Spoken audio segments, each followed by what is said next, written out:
Hi, everyone. Christian and I happily welcome you back to another episode of Mondays with Mindy. Hi, everybody. Welcome back. Today's conversation is with actress and friend Samantha Mathis. Born in Brooklyn, raised in New York and Los Angeles, primarily by her mom, actress Bibi Besh, Samantha started working at 16 in commercials and television. She made her film debut, just a little film debut, in 1990s with Pump Up the Volume, starring opposite Christian Slater. Wow. And appeared in such films as Fern Gully, The Last Rainforest, Mario Brothers, Little Women, The American President, American Psycho, The Punisher, and Atlas Shrugged, just to name a few. In 2019, she appeared off-Broadway in Make Believe, a new play by Bess Wohl, and last year was all set to star in the musical Whisper House. Unfortunately, it was postponed due to COVID. She has also most recently had reoccurring roles in FX's The Strain and Showtime's Billions. Good one. That's a good one. Ladies and gentlemen, we are excited to bring her into the show one more time. Samantha Mathis. Yippee! Hello. Hello. Oh, so good to see your face. Hi, ladies. So good to see yours. My God. Agreed. All right, so we start each episode. Christian and I kind of came up with our little, fabulous 20 questions, and I just pull 5 and we just start a conversation. Oh my God. I don't know how to do that anymore because it's COVID. I know, right? Yeah. Let's get our skills Practice going. makes perfect. Yeah. Samantha, what's your guilty pleasure? I mean, I try to ascribe to the idea that there should be no guilty pleasures. Like, right? Nice. Pleasures should just be pleasures. We all deserve them, especially in this crazy time. But I guess lately a little bit it's been chocolate, I mean, a really good dark chocolate with a cashew butter in it from Who Kitchen has really been treating me well lately. Yeah. Oh, maybe a little delightful. Yeah. Okay. What else? Guilty pleasures. I mean, I suppose one other guilty pleasure I would say I have is sometimes music that would be considered more pop and mainstream. But I mean, who doesn't love a little Taylor Swift? I really love. She's so indie now. I mean, I think I'd love to really go down a pop music road and get my Taylor on, or even like pop country, like my Little Lady Antebellum. Yes. I pick up what you're putting down. Yes. Yeah. All right. Okay. I like that. I like those. Who is your favorite relative and why? Oh, that's a tough question. I know. I won't hold you to it. I'd have to say my mama. She's passed away, but mommy. Yeah. My mommy, That was a good one. Always. Yeah. For a variety of reasons, I'm sure. Yeah. How do you unwind and unplug? That's a really weird question during this time. We're all like practicing unwinding as black. Like a master's. We could all have a master's in it. Yeah. I think it's changed radically since a year ago. But it involves a lot of Netflix. Yes. It involves a lot of Netflix and getting into bed really early. Like it's 6:30 where I am right now. And I have no guilt now about, I will be in bed by 7:45. Like I will definitely be in the bed. I won't be going to sleep. Sam, Sam, I love you so much. Why? I have been getting such from my friends. It's dark early. And I count to Min gets in bed around 8:00. And I'm loving it. It's the cozy of the pillows, blankets, and I have the puppy dog. Oh my gosh. I see. I see. Cuddling involved and then some Netflix. Yeah. Okay. I'm on board. With that. Who is the most fascinating person you've met? I mean, I would definitely. I've been lucky to meet all sorts of really interesting people in my life. I would say Yes. that certainly Jane Fonda ranks up there as one of the more fascinating people that I've met and had the pleasure to work with. I was such a huge fan, not only of her work as an actress, but as an activist, and had the opportunity to do a play on Broadway with her. And she was in her early 70s at that point, and had not been on stage in 40 years. And I just was beguiled by her willingness to not know something at 72, to be willing to jump into the deep end,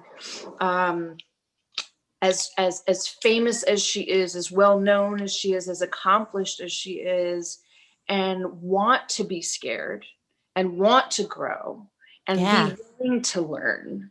That I just found that deeply fascinating. Not to mention, I mean, she was Barbarella, and she's had 9 lives, and she's just done so many things in her life. Yeah. So never bored talking to Ms. Jane. Yeah, I get that. What do you do, or what are the tools that you use in your toolbox when you are stuck creatively? Do you have any go-to things? I mean, procrastination, I think, is a really integral part of being creative. I really don't disagree with again. that. Yes. I totally agree Thank with you that. again. It's how you clean your sock drawer and reorganize it. Oh, yeah. And sometimes you just have to go and do other things. In fact, a friend of mine gave me a book that David Lynch wrote called Capturing the Fish, and it's about the creative process. And he talked about procrastination. It is how you get things organized in your house. And I also think that there's something in that procrastination that it helps the core of the inspiration fester inside of you until it has to come out. So you can't take it anymore. And so I feel like there's something meditative in that part of the process. When you're stuck, go do something else, sit with it. It's in your brain. It's inside of you. It's marinating, do other things until it's just ready to come out of you. So that's one way of approaching it. And then sometimes you just have to sit down and do it. Right. Right. But I really appreciate, I'm going to remember those words and how you said them, because that helps me to give myself permission to just this is part of my process to procrastinate. Because I always feel guilty about it, but I'm still getting the jobs done, and I'm kind of multitasking at the same time. Well, it's different for us creatives, isn't it? Because we're constantly working on it. You're working on a character, Mindy, when you're going to the grocery store. Oh, yeah. When you're at the gym, when you're in your day, it's in there. You're thinking, it's might not always be at the forefront of your mind, but it's inside of you. And that, and so it's not always a linear process of sitting down and writing notes. And Yes. Okay. But Lisa, I'm going off my plan, which I love when that happens, just to ask you, how do you feel about in this time right now when things are slowly coming back? Opportunities are coming back little by little. How do you feel about not going into the room, but kind of this virtual audition? Because for me, I'm much better in the room, and technically Amish. So it's been a learning curve and also a surrender to just like, Mindy, this is the way it is. And I am so curious how you feel about it, just in general. I overall, I really miss being in the room, and I'm someone who struggles with anxiety from time to time. So it's not like I love being in the room. But I'm an actor. I'm not a cameraman. I'm not a wardrobe designer. I'm not a makeup artist. I'm an actor. And I had one experience of a callback during this period of self-taping. And there was so much that I had to do technically in order to be able to show up and do the actual audition that by the time I was with them on camera, I was completely somewhere else. I was so fatigued by dealing with having to set up the camera, make sure that my iPad was recording me, but my phone was also recording me from a different perspective. They wanted 2 cameras. Oh, one my was word. Zoom and one was so they could have it clean. And it was just too much. I just want to look at the other person. Yeah. And have an experience. Yeah. And have the benefit of being in the room, even if the director or the producer isn't there, the casting person, to say, okay, that's great. I like that. Let's try it this way. Yeah, give me an adjustment. So I mean, that's like one of my favorite things. It's like, let me show you how I can play with others and myself. Well, that didn't come out right, but you know what I mean. Well, yes. And also, I mean, isn't so much of acting listening? Yeah. It's how you listen and respond to someone. So I've done auditions where I couldn't get anyone to tape with me, and I've literally What did you do? Myself. I've pre-recorded myself on Line Learner reading the other person's lines and playing it back. I mean, if you haven't, it's the most meta, weird, bizarre experience, and there's nothing organic about it. There's no interchange. There's no. No, you literally had your being John Malkovich moment.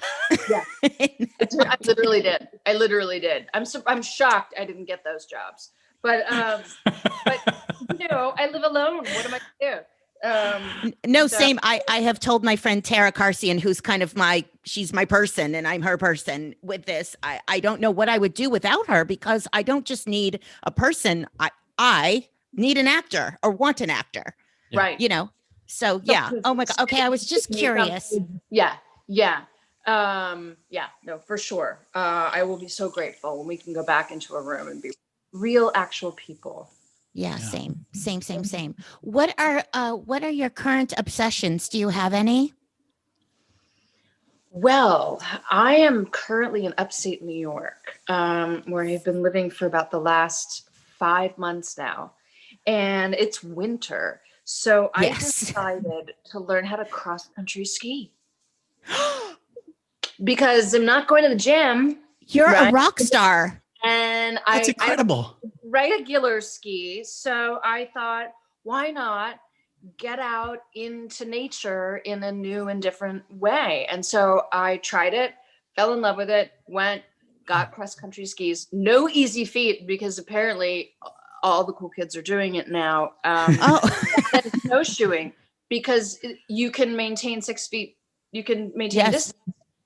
And you don't have to get on a ski lift. You just go to where the snow is and get on. Okay, so on Beekman Farm, we snowshoe. So I know that. Is there a difference? I mean, obviously there's a difference, but but is there a really big difference? Well, yes, because I say that you can go pretty fast on cross country. You can't on snowshoes. You can go faster. You're on skis. There are 2 different kinds. I'm doing regular cross country, which is forward motion and using the poles. The other kind, you push backwards and more like roller skating.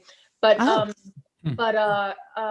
yes, I would imagine it's much faster than snowshoeing, because you're just on these long skis and you're sort of swishing, and you go to these places where they've groomed these tracks in the woods, and you're in these incredible snow-covered woods alone in the quiet, swooshing along, and it's so beautiful. And so that's been my new obsession. I love that. Oh, not that you asked, but I so co-signed that one. Oh my God. I'm glad you co-signed. I mean, you didn't ask, but I'm telling. Yeah. Oh my gosh. All right. And what about the binging of any I mean, constantly binging. So just finished Pretend It's a City, the Fran Lebowitz. You are. I mean, if ever I miss New York, and just her also. Yeah. I mean, she is incredible, and her experience of New York, and it is such a love letter to New York. And then, I mean, Marty Scorsese laughing with her. He loves her so much. I could just watch him laughing at her. I mean, or anything. his laugh is my kind of laugh. I always feel like that's a Norman Lear laugh, because Norman talks about how sitcom audiences, he literally would get, well, I won't say Norman Lear gets an erection, but he got so excited when he saw a group of people lean and laugh. And it seems like Mr. Scorsese, I mean, his belly starts and then it comes out of his mouth. I mean, it's so delicious. He's genuinely deeply tickled by her and engaged by her brain and her sense of humor. And it's such a love letter to New York. So that's been a true delight. And then I'm going to start tonight a French series called Call My Agent. Have you watched? I have started. Okay. Season 4 just dropped yesterday. It's kind of amazing. No, we've been talking. My current obsessions are Search Party and Ted Lasso. Okay. Haven't watched either, so I know they're on my list. Can I just tell you, Ted Lasso changed my life. Really? Yeah, it's a little bit of a game changer. Wow. Didn't think Those so. Are strong words coming from you. Okay. I know. I have already said this to one of our guests that I would lose a non-needed appendage to be on that show. I mean, it's that I had that visceral reaction to it. Wow. Okay. It's such a feel good. All right. Surprisingly. I'll move it to put it up on the queue. Yeah. All right. Good to know. Yeah. Thank you. Yeah.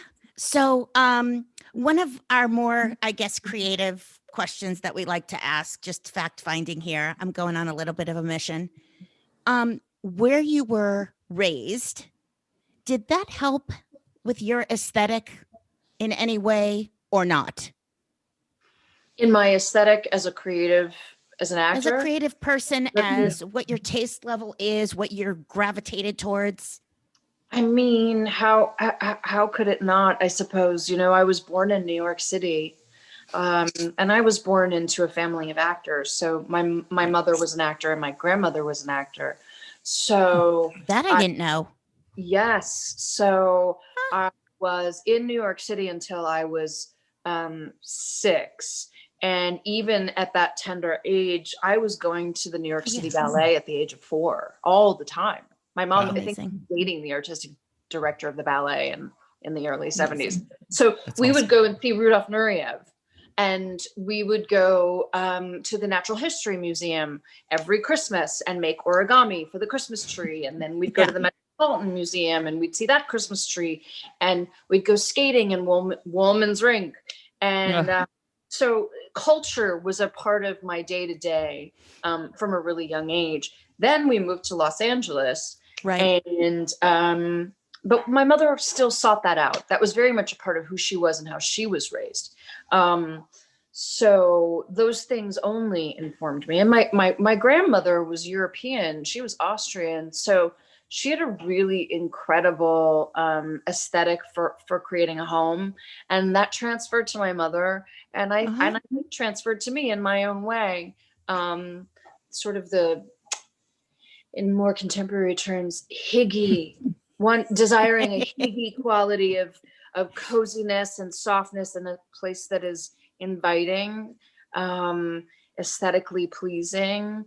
That was part of my upbringing. So I mean, all those things for sure informed me. Yeah. So one of the rare things that we share in common, which it's rare for me, I don't have a lot of these people in my life, is connecting to someone who also started working at a very young age, and had success at a relatively young age. Well, you had success at a really young age. Well, so did you. I mean, relatively, yes. Relatively, but well, that it came earlier than for most. I'll put it that way. Yeah. And to then navigate that being a star or famous or having notoriety versus also, cultivating being an actor, and wanting longevity and want to be doing 8 shows a week till they drag me off or I can't remember a line.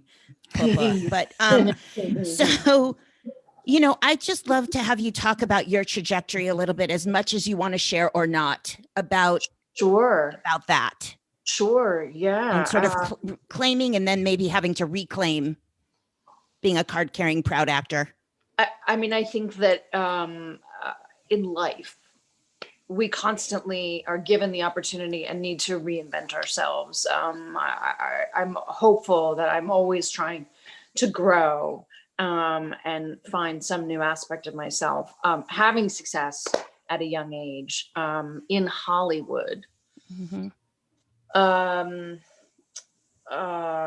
You know, was extraordinary. I was so lucky, blessed, but I was going down a particular path for a period of time of movies, and Mm-hmm. and that was amazing. I took a pause in my career around the age of 26 when my mom passed away. I had been acting for about 10 years at that point, and honestly, I was just so bereft. I started having panic attacks in auditions, like all the time, and I couldn't act. Wow.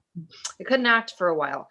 And when I came back to it and rediscovered it, I found this incredible acting teacher, and she really took me back to basics and said, let's talk about what you love about acting. She said, let's work on a Shakespeare sonnet. And so we started working on Shakespeare. And through that, I got in touch with my great love of theater. Somehow in my trajectory growing up in Los Angeles, I was in TV and then I was in movies, but I wasn't really doing theater. Well, theater is the first thing I fell in love with. So, Same. Right. Yes. So very, very much the backwards and opposite way of doing things. I started doing theater when I was 30. I did my first play really when I was 30. Mm-hmm. And I say really because I did a play for 2 weeks in New York when I was 21 and I had to pull out to do a movie. So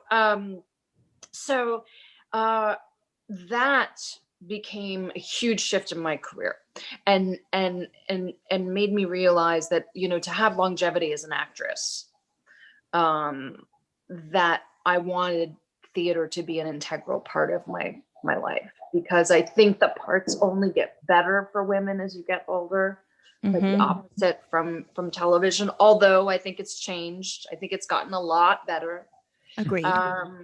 So, my career's had ebbs and flows and ebbs and flows and ebbs and flows, as I'm sure you can relate to. And I'm sure it will continue it to. Yes. So it keeps it interesting. I think so. But you and I have shared, I've shared with you my fear and my fervent fear and my just deadly desire to move to New York and be in New York because of my love of theater, and because of that sense of a working actor is defined so differently in the city than where I am here in Los Angeles. And just the fears I have, just being a single woman and just making that kind of change at my age, and yet knowing I'm so pulled there. And we've talked about this. You have actually been the most important voice in this discussion, saying, look what's happened to me, kiddo. I mean, I woke up one day with the encouragement of friends who said, you keep talking about how much you want to go to New York. Why don't you go to New York? Like, I can't actually go. I mean, I have a house and I have a right. Yeah, Christian, does this sound familiar to you at all? Yeah, it sounds a little house familiar. Out. You could rent it and just try it. It doesn't have to be so black and white. And long story short, I did, and it was the best decision I ever made. So yes, when all this madness is over, we will be excited to welcome you to New York City. Thank you, my darling. Because I do have to tell you, if anything has pushed me along, I've been grateful as holy get out that I didn't move last year. My God. Right. But it has, if not whenever now is going to be in the future, right. If not now, when? I mean, it's really kind of given me, I guess, the kick in the pants to just sort of say, oh no, this can't continue. I've got to just go do it, period. Oh, good. Well, this has been an interesting time, right? For all of us to be really with ourselves and really think about what what we're doing, and are we happy with where we are, and are we doing what we want to be doing, and I'm glad it's making you feel like you want to double down on the New York move. And I think that it's going to be a really complicated and interesting time as everyone becomes vaccinated, but I hope a very exciting and vital time for New York, because theater is going to have to be for New Yorkers for a while, and I think that that's going to bring new artists, new voices to the forefront. And people are going to have to get really scrappy. And, I mean, the city is being decimated right now by this. Yes. It's been almost a year now. And unfortunately, that's meant that lots of people have left. Well, that also means that rents have gone down. And I hold great hope that artists are going to be able to move back in even bigger numbers than they could before. And that maybe there'll be some incredible renaissance in New York. Yeah. No, there will be. It's what the city's built on and for, I'm convinced. And I don't mean to romanticize it too much, because it is one of those places. Another reason I love it so much is, unlike most other places in the world, if the island doesn't want you there, you can't perpetrate a fraud and stay there. It's sort of like, you can love New York, but it's got to love you back, And I appreciate that so much. I like where I stay. I want to know where I stand. Right.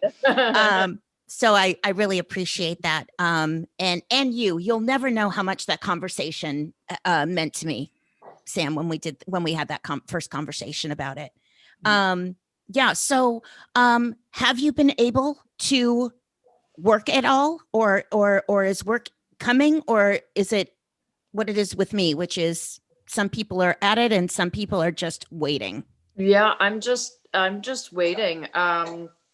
I was in a theater, in a dark theater on March 12th. Were you guys in rehearsals? We were going to do our first performance. Oh, wow. Of a play when they closed down the theater. So that was last March. Yeah.